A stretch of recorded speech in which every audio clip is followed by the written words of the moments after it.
அந்த சம்பவம் நடக்கிற இடத்துல பாத்தீங்கன்னா ஒரு இஸ்லாம் சம்பந்தப்பட்ட சகோதரர்களோ வேற யாருமே எதுவுமே எதிர்மறையா பண்ணல. ஆனா இதுல யோசிக்க வேண்டிய விஷயம் என்னன்னா,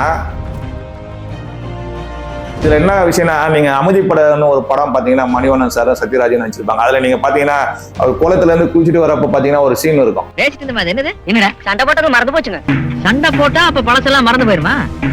அப்ப ஜனங்களுக்குள்ள நாமளே சண்டையை மூட்டி விட்டோம்னா நாம செஞ்ச தப்பையெல்லாம் ஜனங்க மறந்துடுவானுங்க, நம்மளுக்கு ஓட்டு போட்டுருவானுங்க. மிக விரைவில் நடைபெற போற இந்த சட்டமன்ற தேர்தலில் சிறுபான்மை வாக்கு கவரத்துக்காக உள்நோக்கத்தோட இந்த விஷயத்தை இவங்க கையாளுறாங்கன்ற சந்தேகம் எல்லாருக்கும் வந்துச்சு. இந்த திமுக, அதாவது புரட்சி தலைவர் ஐயா எம்ஜிஆர் சொன்ன மாதிரி இந்த தீய சக்தி திமுக பார்த்தீங்கன்னா இது புதுசான ஒரு விஷயம் இவங்க பண்ணல.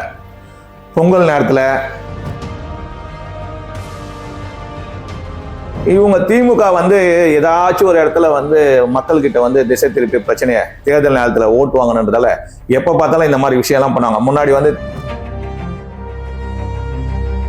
திமுகவோட கபட நாடகம்லாம் மக்கள் புரிந்து கொண்டார்கள். இவங்க யாருக்கு பாதுகாப்பு? திமுக அவங்க குடும்பம் சம்பந்தப்பட்டவங்க, அவங்க சம்பந்தப்பட்ட ஆளுக்கு மட்டும்தான் பாதுகாப்பு. ஒரு அரசாங்கம் ஒரு திட்டத்தை போட்டா மக்களோட வரி பணத்துல அந்த திட்டத்தை அவங்க ஆட்சி காலம் முடியறதுக்குள்ள முழுமையா வழி நடத்தணும். இதுல வேதனையான விஷயம் என்னன்னா, உள்ளாட்சித்துறை அமைச்சர் இருந்தவர், அதாவது இன்னைக்கு முதலமைச்சர் மாண்புமிகு ஸ்டாலின் அவர் தான் முன்னாடி ஒரு காலத்துல இதுக்கு உள்ளாட்சி பிரிவோட அமைச்சரா இருந்தாரு.